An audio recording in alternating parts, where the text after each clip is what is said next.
Baik, bismillahirrahmanirrahim. Assalamualaikum warahmatullahi wabarakatuh. Jumpa lagi dengan saya di Abil Maiwa Channel. Jadi teman-teman, channel ini merupakan channel pendidikan tempat kita berbagi tentang aplikasi pendidikan, Microsoft Office, serta tips dan triks komputer. Jadi bagi rekan-rekan guru yang baru menemukan channel ini, silakan tekan tombol subscribe dan aktifkan lonceng notifikasinya agar setiap hari kita bisa mendapatkan informasi terbaru dari kami. Jadi pada video kali ini Bapak Ibu ya, kembali lagi kami akan berbagi sebuah video informasi yang cukup penting sekaligus kabar atau berita gembira untuk guru honorer, bahwasanya ada 3 status Bapak Ibu ya, bukan kategori ini ya, ada 3 status baru. Jadi ada 3 status baru untuk guru honorer yang memiliki peluang terbesar lolos di seleksi P3K tahun 2022. Jadi nantinya ketiga status ini tentunya punya kelebihan masing-masing Bapak Ibu ya untuk lolos menjadi guru ASN di seleksi P3K tahun 2022. Nah, kira-kira ketiga status itu apa saja? Simak terus video ini sampai selesai. Kita langsung to the point saja. Jadi status yang pertama Bapak Ibu ya, jadi kita berikan tanda seperti ini supaya Bapak Ibu tidak bingung. Jadi ini kita masuk ke status yang pertama. Nah, di sini dikatakan Bapak Ibu ya, Kemendikbudristek mengatakan rekrutmen guru P3K akan mengutamakan mereka yang telah lulus pada tahun 2021. Maksudnya begini, lulus PG Bapak Ibu ya, lulus passing grade tetapi tidak mendapatkan formasi tahun 2021, baik itu tahap pertama atau tahap kedua, mereka itu atau rekan-rekan saudara-saudara kita itu akan diutamakan Bapak Ibu ya, akan diutamakan di seleksi P3K tahun 2022 bagi guru yang statusnya itu lolos passing grade tahun 2021 tetapi tidak mendapatkan formasi. Nah, itu masuk dalam status yang pertama Bapak Ibu ya. Di sini diperkuat lagi oleh Direktur Jenderal Guru dan Tenaga Kependidikan Bapak Iwan Syahril dalam rapat kerja dengan Komisi 10 DPR RI mengatakan dari 925.637 pelamar pada seleksi guru P3K tahun 2021 itu terdapat 193.954 orang guru yang telah lulus passing grade tetapi belum mendapatkan formasi. Nah, jadi statusnya adalah guru lolos passing grade tetapi tidak mendapatkan formasi. Itu status yang pertama yang bakal diperhitungkan atau diprioritaskan di seleksi P3K 2022. Nah, di sini dikatakan diperkuat lagi di sini atensinya Bapak Ibu ya. Rekrutmen guru P3K tahun 2022 akan mengutamakan guru yang telah lulus passing grade. Nah, jelas sekali di sini bahwasanya untuk rekrutmen guru P3K tahun 2022 itu akan mengutamakan guru yang telah lulus passing grade. Passing grade di mana? Passing grade di tahun 2021. Sementara yang guru yang sudah lulus dan mendapat formasi berjumlah 29.860. Di sini kita fokus ya. Dari Dirjen GTK mengatakan bahwa akan mengutamakan guru yang telah lulus passing grade ya. Nah, angka ini merupakan 58% dari jumlah formasi yang diajukan pemerintah dari 506.252 formasi. Yes, ini sudah kedapatan ya status yang pertama.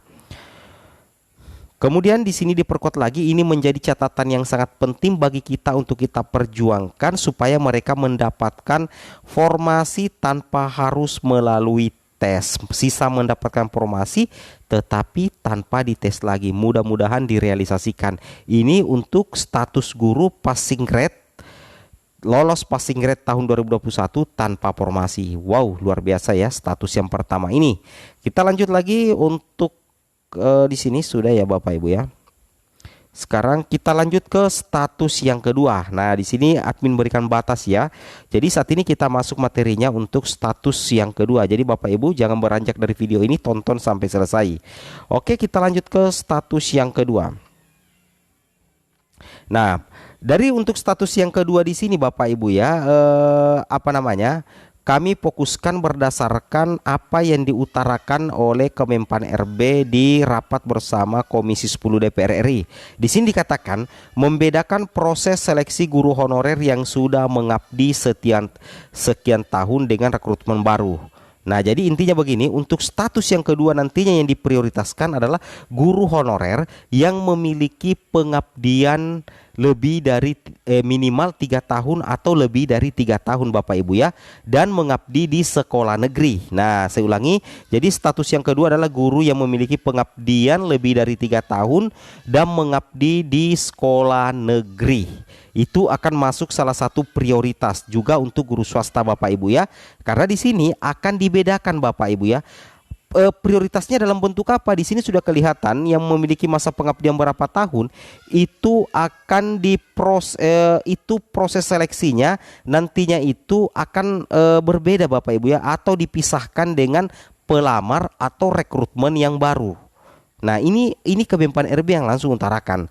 Di sini katakan, bahkan di sini katakan tenaga honorer sisa verifikasi Bapak Ibu ya, sisa verifikasi sisa verifikasi saja untuk mengganti proses seleksi berupa tes yang sama seperti rekrutmen yang lainnya. Nah, seperti itu ya, membedakan proses rekrutmen guru yang sudah mengajar, kalau tidak salah 3 tahun ke atas, tinggal verifikasi dan proses seleksinya akan dibedakan dengan rekrutmen baru. Nah, jadi status kedua adalah guru honorer yang mengabdi di sekolah, tercatat di Dapodik dan sudah mengabdi lebih dari 3 tahun. Nanti proses seleksinya itu akan dipisahkan dengan rekrutmen baru, dan kemungkinan kalau direalisasikan itu sisa diverifikasi saja untuk mengganti proses seleksi yang berupa tes yang sama seperti rekrutmen lainnya. Nah, seperti itu Bapak Ibu ya. Jadi tentunya ini memberikan potensi yang sangat luar biasa ya bagi rekan-rekan guru honorer yang sudah mengabdi lebih dari 3 tahun dan tercatat di aplikasi Dapodik Dasman, seperti itu. Kemudian kita lanjut lagi untuk status yang ketiga. Atau belum ya, kita masih di status kedua. Di sini buktinya Bapak Ibu ya, proses seleksi yang nilai ambang batas ini masuk ke dalam status yang pertama tadi. Nah, seperti itu ya. Jadi di sini maksudnya untuk proses seleksi antara pelamar baru neo-rekrutmen dengan guru GTK termasuk THK 2 yang tidak berpengalaman tidak disamakan. Jadi nantinya ada pemisahan Bapak Ibu ya, atau proses seleksinya nanti itu tidak disamakan antara rekrutmen baru dengan guru yang sudah mengabdi atau guru yang sudah berpengalaman. Seperti itu Bapak Ibu ya. Kemudian kita lanjut lagi, tentunya ini kabar gembira Bapak Ibu ya. Status yang ketiga. Nah, ini status yang ketiga Bapak Ibu, silakan tebak dulu kira-kira status yang ketiga yang mana. Silakan komen di kolom komentar. Oke, kita hitung 5, 4, 3, 2, 1. Status yang ketiga yang punya peluang lolos di tahun 2022 adalah guru pemilik sertifikat pendidik. Nah, tentunya seperti itu Bapak Ibu ya.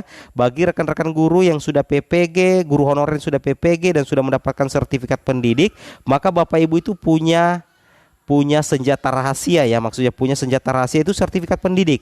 Karena di tahun 2021 sertifikat pendidik itu afirmasinya bahkan 100% untuk nilai kompetensi teknis, dan kemungkinan besar di tahun 2022 pemilik sertifikat pendidik nantinya tetap akan diperhitungkan untuk afirmasinya. Apakah tetap 100% atau tidak kita tunggu saja, tapi intinya untuk pemilik sertifikat pendidik masih berpeluang untuk diperhitungkan di afirmasi berdasarkan Permenpan RB yang baru nantinya yang kita masih tunggu kapan rilisnya.